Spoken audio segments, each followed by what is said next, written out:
আসসালামু আলাইকুম। আমার শ্রদ্ধেয় প্রাণপ্রিয় দর্শকবৃন্দ কেমন আছেন? আশা করছি ভালোই আছেন। তো আজ আমি একটা রেসিপি নিয়ে এসেছি, খুব সহজ, যেটা প্রায় সবার ঘরে রান্না হয় প্রতিদিন, বাঙালির জনপ্রিয় খাবার।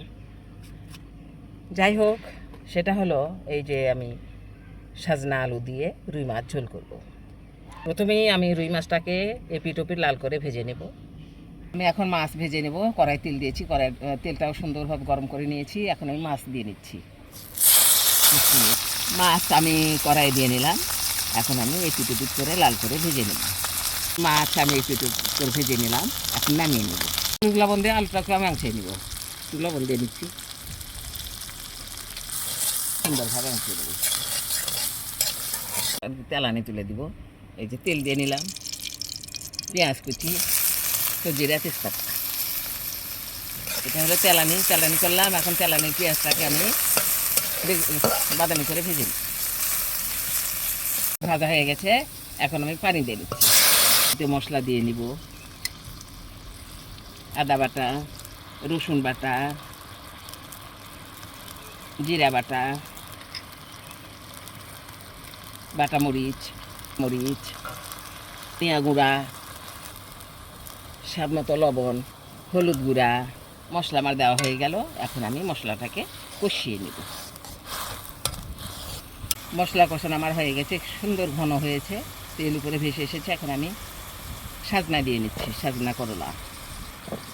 আমি যখনই সাজনা রান্না করি তখনই দু একটা করলা দিবই, ভিন্ন মাত্রার স্বাদের জন্য। আলুটাও দিয়ে দিচ্ছি।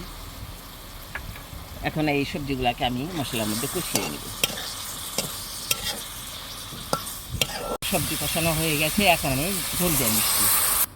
সবজিগুলা মশলা কষানোর পর আমি ঝোল দিয়ে নিলাম পরিমাণ মতো। ঝোল একটু বেশিই দিলাম, সাজনা একটু সিদ্ধ হতে একটু পানি লাগবে। সাজনা করলে দুটাই শক্ত। যাই হোক, আমি আবার ঢেকে দিচ্ছি। আপনি এসেছে, এখন আমি ভেজে রাখা মাছগুলিও দিয়ে দিব।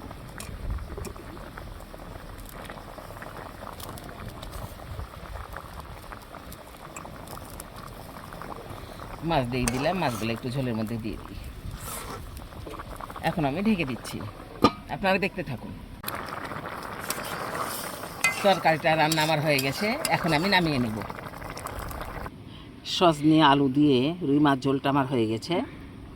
দেখতে খুবই সুন্দর হয়েছে, রং টং খুব সুন্দর। আপনার ইচ্ছা করলে এইভাবে রান্না করে খেতে পারেন, যদি না আপনারা সাজনা দিয়ে না খেয়ে থাকেন।